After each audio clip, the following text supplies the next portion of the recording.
So welcome to second part of Misho Q&A session. So I'm Rishi. Welcome to Signature Ecom Solutions. Video को directly start करते हैं। जैसे आपने last video में देखा, हमने कुछ क्वेश्चंस के जवाब देने की कोशिश करी मैंने और ऑनेस्टली जवाब देने की कोशिश करी। आई होप वो वीडियो आपको हेल्पफुल रही होगी। काफी अच्छा रेस्पॉन्स मुझे उस वीडियो पे मिला था। बाकी अगर आपके क्वेश्चंस होते हैं तो आप अगेन कमेंट्स में डाल सकते हो। मैं उसका जवाब इंस्टाग्राम पे दे देता हूँ। rishi.ecommerce करके इंस्टाग्राम पेज है, वहां पे मैं जवाब दे देता हूँ। साथ साथ में Q&A session time to time हम लोग करते हैं ताकि आपके डाउट सॉल्व हो जाएं। स्टार्ट करते हैं आज का session, second part. Next question जो अपना पास है वो क्वेश्चन नहीं है बल्कि एक कमेंट है, राइट। तो रिसेंटली क्या हुआ था कि कमेंट बॉक्स में किसी सेलर ने मुझसे कोई क्वेश्चन पूछा था और उसके जवाब में कोई ई कॉम सेलर करके हैं, उन्होंने जवाब दिया था। जवाब क्या दिया था आप सुनिए ताकि आपकी आंखें भी खुल जाए, राइट।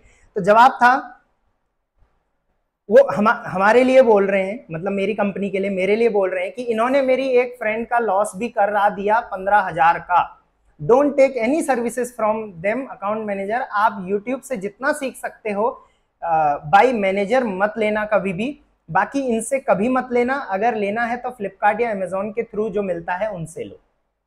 एक सीधी सी बात बताता हूं आपको। सबसे पहले तो चलो, आपने कमेंट किया तो बहुत अच्छी बात है, आपने एटलीस्ट बताया कि आपके फ्रेंड के 15,000 रुपए मैंने खा लिए, ठीक है। तो यार सीधी सी बात बताऊं, ऐसा अपनी कोई सर्विस तो है नहीं जिसमें 15,000 रुपए का हम सर्विस देते हैं। हमारी जो सर्विसेज हैं वो 2,000 से लेकर 3,000 तक ही सीमित रहती है। इससे ऊपर की बड़ी सर्विस हम नहीं प्रोवाइड करते हैं। मंथली सर्विस अपनी इतनी ही जाती है, उसमें एक पर्सनल अकाउंट मैनेजर हम आपको असाइन कर देते हैं। तो मुझे नहीं पता ये 15,000 रुपए का लॉस कैसे हो गया। साथ साथ में जो इन्होंने बताया कि फ्लिपकार्ट, अमेजोन, मीशो के थ्रू जो अकाउंट मैनेजर मिलता है आप उसको लें। तो यार अगर आप में से कोई भी सेलर जिन्होंने आज तक फ्लिपकार्ट, अमेजोन या मीशो की पर्सनल अकाउंट मैनेजमेंट सर्विस ली है तो आप मुझे कमेंट में बता दो कि उनकी सर्विस कैसी होती है। और सबको पता है उनकी सर्विस कैसी होती है, राइट। तो सीधी सी बात है यार, ऐसे बहुत सारे अननोन अकाउंट्स के थ्रू आपको भी हमारे खिलाफ, या मैं देखता हूँ ग्रुप मैंने जो बना रखा है उसमें भी बहुत सारे लोग ऐसा बोलते हैं। तो सीधी सी बात है, जब काम करते हैं तो बहुत सारे लोग ऐसे कमेंट करेंगे ही करेंगे। उनके पास कोई प्रूफ होता नहीं है, बट सिंपल कमेंट करना उनका काम होता है। बाकी आजकल हर कोई अवेयर है, जब तक आपको खुद वो चीजें पता नहीं है आप किसी भी कमेंट का भरोसा ना करें। सो जस्ट मैंने ये कमेंट इसलिए इसमें इन्वॉल्व कर दिया है, ठीक है। अब जिसका 15,000 का लॉस हुआ है मेरे को व्हाट्सएप कर देना, ठीक है। आगे बढ़ते हैं, क्वेश्चन लेते हैं। क्वेश्चन इज मनन माहेश्वरी का क्वेश्चन है, सर अभी मीशो में एक न्यू प्रॉब्लम स्टार्ट हो गई है। मेरे अकाउंट में पहले सारे कैटलॉग में ऑटोमेटिक प्राइस चेंज होके 20 से 30% नीचे आ गई है एंड मेरे सब कुछ चेक किया लेकिन मेरी तरफ से कोई भी गलती नहीं हुई है। इवन दो मैंने सारे पेमेंट डिटेल्स भी चेक कर ली है, उसमें फर्क साफ साफ दिख रहा है। मैं आपको बताता हूँ इसमें होता क्या है। देखो यार सीधी सी बात है, जब भी आप मीशो पे प्रोडक्ट लिस्ट करते हो आप एक उसका प्राइस डिसाइड करते हो। लेटर ऑन क्या होता है, मीशो अपने कुछ कस्टमर के लिए अलग अलग स्कीम लेके आता है और वो चीज का हैंडल आपके पास नहीं होता है, मीशो के पास होता है, राइट। उसमें क्या करता है मीशो, या तो कई कस्टमर को, जैसे फर्स्ट टाइम कस्टमर किसी ने शॉपिंग की तो उसको फ्री शिपिंग दे देगा। अब आपको तो शिपिंग चार्ज चाहिए ना, तो वो मीशो आपको पे करता है। प्लस कई केसेस में आप देखोगे प्राइस आपके बढ़ गए हैं, घट गए हैं, वो सारा मीशो अपने एंड से गाइड करता है, हैंडल करता है। ये क्यों? क्योंकि मार्केट प्लेस उनका है ना यार, वो अपने तरफ से उस पर सेल ज्यादा से ज्यादा करवाने की कोशिश करेंगे। ये चीज तो आपको माननी पड़ेगी। साथ साथ में अगर आप पेमेंट चेक करोगे तो वहां पे आपको समझ आ जाएगा कि आपका जो सेटलमेंट था वही सेटलमेंट आपको मिलेगा। आई डोंट नो आपने पेमेंट किस तरीके से चेक करी, बट पेमेंट आपको वही मिलेगा जो आपका है। जस्ट जो डिस्काउंट्स होते हैं, प्राइस बढ़ाना घटाना, वो सब मीशो के हैंड में होता है। तो ये चीज का आपको ध्यान रखना है, कई बार आपको ऐसा अलग प्राइसिंग अपनी दिखेगी, राइट। नेक्स्ट क्वेश्चन अरशद करीम जी का है। क्वेश्चन है, फेक ऑर्डर बहुत आता है, इसके लिए क्या किया जा सकता है? 50% से ज्यादा फेक ऑर्डर आता है। तो यार 50% से ज्यादा तो नहीं, बट मैंने देखा है near about 10 to 15% fake order आते ही आते हैं। फेक ऑर्डर के लिए मैं हमेशा बोलता हूं आप एक टिकट जनरेट करके रखो। फेक ऑर्डर देखो कि कहां से आते हैं फेक ऑर्डर, पहले ये हम समझे। देखो कस्टमर करता है, उसने एक्सपेरिमेंट के लिए कोई ऑर्डर डाल दिया, मंगाने के लिए ऐसी कोई फेक ऑर्डर डाल दिया, कुछ भी डाल दिया। आप देखते होंगे भाई, क्या कहते हैं, जो पिकअप, जो डिलीवरी एड्रेस होता है वो बहुत ही भयानक होता है कई बार, राइट। तो वहीं से आप समझ जाते हो फेक ऑर्डर। आप टिकट रेस करिए, कैंसिल कभी भी मत करिए, ब्रीच कभी मत करिए, टिकट रेस करके देखिए, नेक्स्ट टाइम मीशो एल्गोरिथम उसको पकड़ लेगा। साथ साथ में कई बार कॉम्पिटिटर्स का होता है, तो आप टिकट रेस करोगे, नेक्स्ट टाइम से वो आपके प्रोडक्ट उनके साथ ब्लॉक कर देगा। मतलब उनके पैनल पे ब्लॉक कर देगा। तो आप एक ही सोल्यूशन हो सकता है इसका, फेक ऑर्डर आते हैं मैं मानता हूँ, हर मार्केट प्लेस पे आते हैं, मीशो पे थोड़ा ज्यादा आते हैं ये भी मैं मानता हूँ। तो आप एक ही चीज इस पे कर सकते हो, रेगुलर उनके लिए फेक ऑर्डर का टिकट डाल के रखिए, अनयूजुअल ऑर्डर का टिकट आप डाल के रख सकते हैं। नेक्स्ट क्वेश्चन बढ़ते हैं, फिरोज मिटार जी का है, अगर कोई एक टी शर्ट ऑर्डर करता है और 3 टी शर्ट करता है तो टैक्स सेम लगेगा? इस क्वेश्चन का जवाब मैंने पहले भी दिया था। देखो फर्क नहीं पड़ता कोई एक ऑर्डर कर रहा है, 2 ऑर्डर कर रहा है या 5 ऑर्डर कर रहा है, जो टैक्स जो लगता है ना वो हमेशा प्राइस पे लगता है, आपके प्रोडक्ट का टोटल प्राइस क्या है उस पर टैक्स लगता है आपको, राइट? तो प्राइस पे डिपेंड करता है, not quantity of product, right? आगे बढ़ते हैं, मोहम्मद कैफ जी का क्वेश्चन है, सर न्यू लिस्टिंग की ऑर्डर मीशो पर कैसे लाएं? तो जब आपने न्यू लिस्टिंग कर दी है और अब आपको उसके ऑर्डर्स चाहिए, तो आपको एक चीज का ध्यान रखना पड़ेगा, न्यू लिस्टिंग मीशो अपने एंड से बूस्ट करता है, क्योंकि नई चीज ऑब्वियसली मीशो चाहेगा कि उसके कस्टमर को नई नई चीजें दिखे, हर बार वही प्रोडक्ट दिखेगा तो कस्टमर भी नहीं खरीदेगा। तो न्यू लिस्टिंग आपकी विजिबिलिटी जाती है, बट अब डिपेंड करता है उस पर आपकी जो क्या कहते हैं सेल आई या नहीं आई, और वो कैसे आएगी? सबसे पहला है कॉम्पिटिटिव प्राइसिंग आपने रखना है। कॉम्पिटिटिव प्राइसिंग मतलब जिस प्राइस में ऑलरेडी बिक रहा है उससे आप अच्छी रख सकते हैं या नहीं रख सकते हैं, कस्टमर को अट्रैक्टिव लगना चाहिए। दूसरी, फोटो उसकी आपको अट्रैक्टिव करानी पड़ेगी। देखो यार, फोटो आपका फर्स्ट इंप्रेशन होता है, पैसा खर्च आप फोटो पे जरूर करिए। दूसरी चीज ये भी डिपेंड करती है। तीसरी चीज, आप उसके कितने एंगल डालते हो, क्योंकि कस्टमर एक फोटो क्लिक करने के बाद और फोटोज देखता है, एचडी में है या नहीं है, उसकी डिटेलिंग दिख रही है नहीं दिख रही है, राइट? तो ये सारी चीजें डिपेंड करती है। अगर आपकी नई लिस्टिंग है तो आप इन चीजों पे ध्यान दो। ये अगर कर चुके हो तो उन नई लिस्टिंग्स में 5 लिस्टिंग तो होगी ना आपकी नई, उनके कॉम्बोज बनाओ, उन पे कुछ फ्री भी देने की कोशिश करो, उनके प्राइस ऊपर नीचे करने की कोशिश करो। और अगर उसके बावजूद भी वो सेल नहीं हो रहा है तो आप उसी कैटेगरी में कुछ नया प्रोडक्ट लेके आओ। हो सकता है वो प्रोडक्ट अब नहीं चल रहा हो मार्केट में, तो मार्केट की डिमांड के हिसाब से ही तो आपको बिजनेस करना पड़ेगा ना। तो आप उस कैटेगरी में नया लेके आओ। अगर फिर भी नहीं चल रहा है, आपने एक्सपेरिमेंट कर लिया वहां पे, तो कुछ नई कैटेगरी लेके आओ। बट अगर आपको ऑनलाइन सेल में टिकना है, मीशो पे टिकना है, तो आप रेगुलर बेस पे अपडेटेड रहना पड़ेगा, right? I hope you got it. Next question Hasan Khan ji का है, वो कहते हैं मीशो के साथ जुड़ने के बाद इन सभी को बहुत फायदा हुआ है। ये बहुत अच्छी चीज इन्होंने लिस्ट करी, आप गौर से सुनना। इन्होंने बोला है कि कुरियर कंपनीज को बहुत फायदा हो गया मीशो के साथ जुड़ने से, क्योंकि बहुत सारे आरटीओ होते हैं और रिटर्न्स बहुत ज्यादा आते हैं। कुरियर बॉयज को भी बहुत ज्यादा फायदा हो गया है कि चोरी हो जाता है, सामान बीच में से चोरी होता है, राइट? कस्टमर को बहुत ज्यादा फायदा हो रहा है क्योंकि कस्टमर को लो प्राइस में मिल रहा है, और कई बार कस्टमर प्रोडक्ट को चुरा भी लेते हैं। मीशो को भी बहुत ज्यादा फायदा हो रहा है क्योंकि एड्स चला रहे हैं। सबसे ज्यादा लूज कर रहा है जो वो सेलर लूज कर रहा है। बहुत अच्छा ऑब्जर्वेशन किया है हसन खान जी आपने, सबसे पहले तो मैं ये बता दूं, लेकिन अब मैं इसका आपको बताता हूं एक्चुअल में लॉजिक होता क्या है। देखो ये जो 4 चीजें आपने मेंशन करी ना, ये सारे मार्केट प्लेस पे है। जो भी मार्केट प्लेस कस्टमर को कैश ऑन डिलीवरी दे रहा है या रिटर्न्स की पॉलिसी दे रहा है 7 दिन की, 14 दिन की। मैं ई कॉमर्स मार्केट में पिछले 5 साल से हूँ, इवन फ्लिपकार्ट में मैं मैनेजर भी रह चुका हूं, तो मुझे पता है अंदर से क्या होता है, राइट? मैं आपको बता दूं कि कुरियर कंपनी जो करती हैं, कुरियर बॉयज जो करते हैं, कस्टमर जो लोचा करते हैं, या जो मार्केट प्लेस जो लोचा करता है, वो सारे मार्केट प्लेसेस पे होता है। इसके बावजूद भी अगर आपको प्रॉफिटेबल रहना है तो आपको ये समझना पड़ेगा कि हमें अपने प्रोडक्ट की प्राइसिंग डिसाइड करते समय ये सारी चीजों को ध्यान में रखना पड़ेगा। एक मैंने वीडियो भी बनाई थी कि प्रोडक्ट की प्राइसिंग डिसाइड कैसे करते हैं, वो आप चेक कर सकते हो। Meesho rate calculator by signature ecom solution ऐसा लिखोगे तो आपको मिल जाएगा। वहां पे मैंने आपको बताया सबसे पहले आप रिटर्न्स को ध्यान में रखो, आप अपने आरटीओस को ध्यान में रखो, आप अपने एड्स को ध्यान में रखो, आप अपने प्रमोशन को ध्यान में रखो, उसके बाद ही अपना प्राइस डिसाइड करो, राइट? तो प्राइस अगर आप इस तरीके से डिसाइड करोगे तो प्रॉफिटेबल जरूर रहोगे, क्योंकि प्रॉफिटेबल है तभी तो इतने भयंकर तरीके से ये मार्केट प्लेसेस चल रहे हैं। और ये जो चीजें आपने बताई ना, इसको विन विन सिचुएशन कहते हैं। मतलब कस्टमर का फायदा है तभी तो कस्टमर मीशो पे आ रहा है। अगर कस्टमर का फायदा हटा दिया जाए, जो आप कह रहे हो कि कस्टमर बुक को बहुत लो कॉस्ट में मिल जाता है, कस्टमर जो चेंज करता है प्रोडक्ट वो आसानी से हो जाता है, अगर कस्टमर को ये नहीं दिया जाए तो कस्टमर परचेज ही नहीं करेगा ना, और परचेज ही नहीं करेगा तो फिर सेलर होने का कोई फायदा है नहीं है। कुरियर बॉयज की मैं बात कर रहा हूँ, अगर कुरियर कंपनीज ये सब नहीं करती हैं, ये छोटी छोटी चीजें हर कुरियर कंपनीज में होती हैं, क्योंकि वहां पे कुरियर बॉय टेम्पररी ही होता है। अगर ये नहीं होगा, कुरियर बॉय ज्यादा डिलीवरी नहीं कर पाएगा, ज्यादा डिलीवरी नहीं करेगा, तो फिर लॉस तो आपका ही है ना।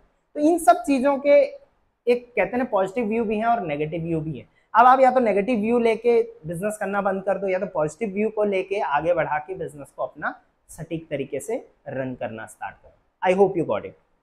नेक्स्ट क्वेश्चन श्रेया सोनी जी का, अगेन आई गेस दूसरा क्वेश्चन इनका मैंने ले लिया है। मीशो में सेकेंडरी एक्सेस का ऑप्शन नहीं है। यस नहीं है, तो अकाउंट एक्सेस आपको देती हूं तो अकाउंट में बैंक डिटेल या अदर डिटेल मिसयूज हो सकती है ना। ये क्वेश्चन बहुत अच्छा किया आपने पूछ लिया।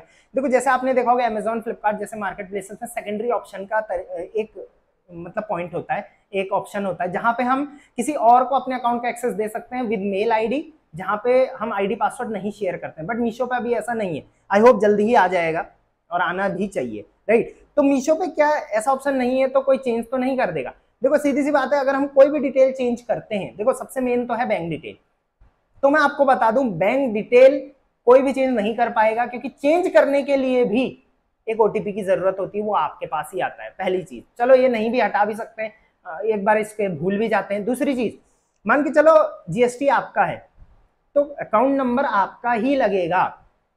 मेरा नाम ऋषि है तो आपका नाम श्रेया सोनी है, मैं ऋषि के नाम का बैंक अकाउंट नहीं लगा पाऊंगा उस पर। तो इस चीज का आपको ध्यान रखना है कि कोई भी पर्सनल डिटेल्स चेंज होती है तो ओटीपी आता है, प्लस पर्सनल डिटेल ऐसी है वगैरह कोई भी उठा के नहीं डाल सकता। तो इस चीज से डरने की जरूरत आपको नहीं है। बाकी फिर भी सतर्क रहना है, किसी को भी आईडी पासवर्ड शेयर करते हैं तो ट्रस्ट के साथ ही शेयर करना है। आगे बढ़ते हैं, बड़े प्रोडक्ट की फोटोग्राफी कैसे करें। तो जैसे मैंने रिसेंटली एक वीडियो बनाई थी जहां पे छोटे प्रोडक्ट की फोटोग्राफी के बारे में मैंने बताया था, आप जाके वो वीडियो चेक कर सकते हैं। बड़े प्रोडक्ट की फोटोग्राफी के लिए मैंने डिस्क्रिप्शन में लिंक दे रखा है कि छोटे प्रोडक्ट की फोटोग्राफी है तो आप कौन सा प्रोडक्ट आपको लेना चाहिए जिससे छोटे प्रोडक्ट की फोटोग्राफी हो जाएगी। बड़े प्रोडक्ट की फोटोग्राफी करनी है तो उसके लिए कौन सा सेटअप लेना है वो भी मैंने डिस्क्रिप्शन में दे रखा है। प्रिंटर से लेके आपका स्कैनर से लेके लैपटॉप से लेके आपका पैकेजिंग मटेरियल से लेके जो भी चीजें हैं उन सब का लिंक मैंने डिस्क्रिप्शन में दे रखा है। आपको कंफ्यूज होने की जरूरत नहीं, आप डायरेक्टली वहां से परचेज कर सकते हैं। आगे बढ़ते हैं, इनका अकाउंट नेम है एवरीथिंग। इन्होंने क्वेश्चन किया, सर फोन में पेमेंट जो एक्सेल में आती है उसे किस ऐप में यूज करें। अच्छा ओके, सो जब भी आप फोन में एक्सेल फॉर्मेट में कोई चीज डाउनलोड करते हो तो WPS ऑफिस करके एक ऐप होता है एंड्रॉइड में, आप वो यूज कर सकते हैं। आगे बढ़ते हैं, ब्रदर्स क्लब का क्वेश्चन है, सर आप सूरत से हो। तो यार सूरत से तो मैं नहीं हूँ, बहुत सारे सेलर को लगता है मैं सूरत से हूँ क्योंकि वहाँ पे सेलर्स बहुत ज्यादा है। तो बेसिकली मैं उत्तराखंड से बिलोंग करता हूँ, यहीं पर मेरी अपनी फर्म है, सो यहीं से मैं ऑपरेट भी करता हूँ और ऑनलाइन बिजनेस आप कहीं से भी ऑपरेट कर सकते हो, राइट। आगे बढ़ते हैं, नेक्स्ट क्वेश्चन की ओर बढ़ते हैं। संजीवन यादव वीडियोस, इनका क्वेश्चन है, एक एड्रेस से 2 सेलर अकाउंट ओपन कर सकते हैं 2 सेलर अकाउंट। फ्लिपकार्ट अमेजॉन थोड़ा स्ट्रिक्ट है इस मामले में, मीशो पे आप कर सकते हैं, बाकी ना करें तो बेहतर है यार, आप थोड़ा अलग एड्रेस दे दीजिए। बाकी कर तो सकते हैं, अगर कर सकते नहीं कर सकते क्वेश्चन है तो कर सकते हैं, बाकी मैं पर्सनली सजेस्ट करता हूँ कि आप ना करें। अगर 2 अकाउंट हैं आपके तो थोड़ा बहुत अलग अलग एड्रेस आप देने की कोशिश करें। बाकी अगर एक ही वेयर हाउस है तो एक ही दे सकते हैं, नो इशू, उसमें कोई इशू नहीं है। बट फिर कोशिश करना कि दोनों अकाउंट में एक ही टाइप के प्रोडक्ट, मतलब वही SKU यहाँ भी डाल दिया वही SKU, इस तरीके की गलती ना करें, अलग अलग प्रोडक्ट ही डालें, ठीक है। जावेद JS का क्वेश्चन है, ब्रो एक प्रॉब्लम काफी दिन से हो रही है, कोई भी कस्टमर ऑर्डर कर रहे हैं तो 8 दिन डिलीवरी शो कर रहा है, कोई सोल्यूशन बताए। मैं इस पे बताता हूँ। इनका क्वेश्चन है कि क्वेश्चन आप समझ गए, मैंने रिसेंटली एक प्रोडक्ट परचेज किया था मीशो से, रिसेंटली कुछ दिन पहले की बात है, सेल चल रही थी तो मैंने प्रोडक्ट परचेज किया। तो मैंने देखा कि उसमें जो डिलीवरी डेट दिखा रहा था वो 20 दिन बाद की दिखा रहा था। तो ऐसा कस्टमर के साथ होता है, डिलीवरी डेट मीशो बहुत लेट दिखाता है, और बिलीव मी वो प्रोडक्ट उसके अगले दिन ही मेरे पास आ गया था, मतलब दिखा रहा था 15 दिन बाद और आ गया 1 दिन में। तो मीशो जो टाइमिंग दिखाता है, मुझे नहीं पता इतना लंबा टाइमिंग क्यों दिखाता है। हाँ 7 दिन 8 दिन 10 दिन आप दिखा सकते हो, बट कई बार 15 दिन 20 दिन बाद का मीशो दिखाता है। तो मीशो को इस पे जरूर काम करना चाहिए। बाकी जो ये दिखा रहा है वो जस्ट डिफॉल्ट उन्हीं की तरफ से होता है, बाकी कस्टमर को उससे बहुत जल्दी वो प्रोडक्ट मिल जाता है, तो इस पे टेंशन लेने की जरूरत आपको नहीं है। आगे बढ़ते हैं, नेक्स्ट क्वेश्चन है मनन जी का, ब्लॉक होने पर आउटस्टैंडिंग पेमेंट मिलता है या नहीं। तो मीशो अकाउंट अगर ब्लॉक हो जाता है तो 45 डेज का इनका टाइमलाइन है, 45 डेज के बाद आपके बैंक अकाउंट में जो लगा हुआ है उसी में आपका बैलेंस आ जाता है। इतना टाइम ये क्यों लेते हैं, क्योंकि ऑब्वियसली आपने मान के चलिए जितने भी प्रोडक्ट डिस्पैच करें उनमें से कुछ रिटर्न भी आएगा, कुछ रिफंड भी होगा, तो ये सारी चीजें 45 डेज के अंदर सेटल हो जाती हैं, उसके बाद ही आपका जो पेमेंट बनता है वो पेमेंट आपको मिलेगा, राइट। आगे बढ़ते हैं, next question Salman Khan second name, वाह। इनका क्वेश्चन है, मैंने एक दिन के लिए 310 डेली पर एडवर्टीजमेंट चलाया, ठीक है, एक दिन में 7 रुपए का ही क्लिक हुआ, इन केस में बाकी अमाउंट का क्या होगा? तो बहुत सारे सेलर का मुझे ये क्वेश्चन आता है कि सर मैंने ऐड तो 1000 रुपए के चलाया लेकिन 100 ही कटा, उसके बाद मैंने पॉज कर दिया, तो 900 रुपए कहाँ जाएंगे? यार आपसे पैसे थोड़ी लिए हैं मीशो ने ऐड चलाने के लिए। इस चीज को आप समझो कि जो ऐड आप आज चलाते हो ना, मान के चलो आज आपने 1000 रुपए का ऐड चलाया, उसमें से जो 300 खर्च होगा वो 300 आपके बाद में कटेंगे, लगभग 14 दिन का उनका फ्रेम होता है, उसके बाद आपका वो डिडक्ट होंगे, अदर चार्जेस में वो डिडक्ट हो जाएंगे। तो 300 कटा है तो 300 ही डिडक्ट होगा, फिर चाहे आपने 1 लाख रुपए का ही क्यों ना लगाया हो। तो इसमें ऐसा कुछ नहीं है कि 310 का लगाया था 7 ही रुपए कटे, बाकी पैसे कहाँ से आए? 7 ही रुपए आपके फिर अगले जो पेमेंट है उसमें से कटेगी, राइट। तो इस चीज का आपको ध्यान रखना, प्रीपेड थोड़ी है, पोस्ट पेड है, जितना खर्च करोगे उतना कटेगा आपका बैलेंस। आगे बढ़ते हैं, गैजेट्स वर्ल्ड का क्वेश्चन है, काफी लंबा क्वेश्चन है, मैं पढ़ के सुनाता हूं आपको। सर मैंने मीशो में ऑर्डर लगाया था जिसमें कस्टमर ने 2 ऑर्डर एक साथ कर दिए थे, मैंने दोनों प्रोडक्ट को एक साथ पैक कर दिया था, उनका सिंगल बिल जनरेट हुआ था, अब कस्टमर ने एक प्रोडक्ट रिटर्न कर दिया है, दूसरे प्रोडक्ट को एम्प्टी बॉक्स बता दिया है मुझे प्रोडक्ट। तो इस केस में देखो ऐसा होगा आपके साथ कि आप 2-3 आइटम भेज रहे हो, एक ही वापस आया उनमें से, तो ऐसे बहुत सारे, तो इसमें आप सिंपल से क्लेम कर सकते हो और इसमें और कुछ हो नहीं सकता। आप क्लेम करिए कि मेरा जो मिसिंग आइटम का आप क्लेम करिए कि मैंने 2 डाले थे, क्योंकि लिस्टिंग से तो पता चल जाएगा ना, इस लिस्टिंग में 2 थी, ठीक है, कस्टमर से एक ही वापस आया, राइट। कस्टमर भी वहां से रिटर्न यही बोल के कर रहा है कि क्लेम मतलब मेरा एक ही आया है, राइट। तो आप यहाँ पे काउंटर मार सकते हैं, या तो आप देखिए वीडियो रखिए जिस पैक करा हुआ है, और या तो आप इस पर क्लेम जरूर करिए, राइट, क्लेम करिए और एक्सेसिव क्लेम मत करिए, बस एक क्लेम करिए, मिलता है बहुत अच्छी बात है,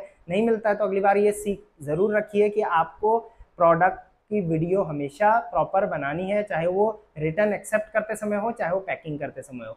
और थोड़ा हेक्टिक भी है बट करना आपको ये चीज पड़ेगी, राइट। नेक्स्ट क्वेश्चन की ओर बढ़ते हैं। जितिन जी का क्वेश्चन है, मैं कॉपी गैजेट सेल करता हूं, ओके, गैजेट्स जो है कॉपी गैजेट सेल करते हैं, like T55 watch, i7 Pro Max watch, neck band, many more, and Delhi से लेता हूं, पर आइटम 15 से 20 का पैक लेता हूं, मैं मैन्युफैक्चरिंग वाले में क्या डालूं प्लीज बता दो। तो रिसेंटली आपने देखा होगा मीशो ने पूछा है, हर एक सेलर को बोला है कि आप अपना मैन्युफैक्चरिंग का एड्रेस डालो, इंपोर्टर का एड्रेस डालो, अपना खुद का पैकर्स का एड्रेस डालो। तो ये डिपेंड नहीं करता कि आप वो डाल क्या रहे हैं, ये डिपेंड करता है कि आप वो डाल रहे हैं या नहीं डाल रहे हैं। ऐसे केसेस में जहां पे आपको पता नहीं है कि मैन्युफैक्चरर कौन है, तो आप खुद का ही डाल सकते हैं नाम एंड एड्रेस, या आप किसी XYZ कंपनी का डाल सकते हैं, बट वो ब्लैंक नहीं छोड़ना है, ब्लैंक छोड़ेंगे तो दिक्कत हो सकती है। तो इस केस में आप ऐसा ही कर सकते हो, आप ब्लैंक उसको नहीं छोड़ सकते, ठीक है। आगे बढ़ते हैं, नेक्स्ट क्वेश्चन सोमनाथ चतुर्वेदी जी का है। 3 क्वेश्चन इन्होंने एक साथ पूछ रखे हैं, हम तीनों क्वेश्चन को 1 बाय 1 देखते हैं। नंबर 1 क्वेश्चन है, क्या मीशो में सेल करने के लिए ट्रेड लाइसेंस की जरूरत है? बिल्कुल भी नहीं होती है। बिना ट्रेड लाइसेंस के क्या मीशो में सेल कर सकते हैं? ऑब्वियसली, क्योंकि मेरा शॉप, मैं अपने घर से सेल, तो ऑब्वियसली बहुत सारे सेलर्स घर से ही सेल करते हैं, कुछ भी डॉक्यूमेंटेशन की जरूरत नहीं है, सीधे प्रोडक्ट लाइए, सेल करना स्टार्ट करिए, अच्छी सी फोटोग्राफी तो आप कर सकते, वकील सर बना के बाद में पड़ेगा क्या, रिटर्न फाइल, रिटर्न मैंडेटरी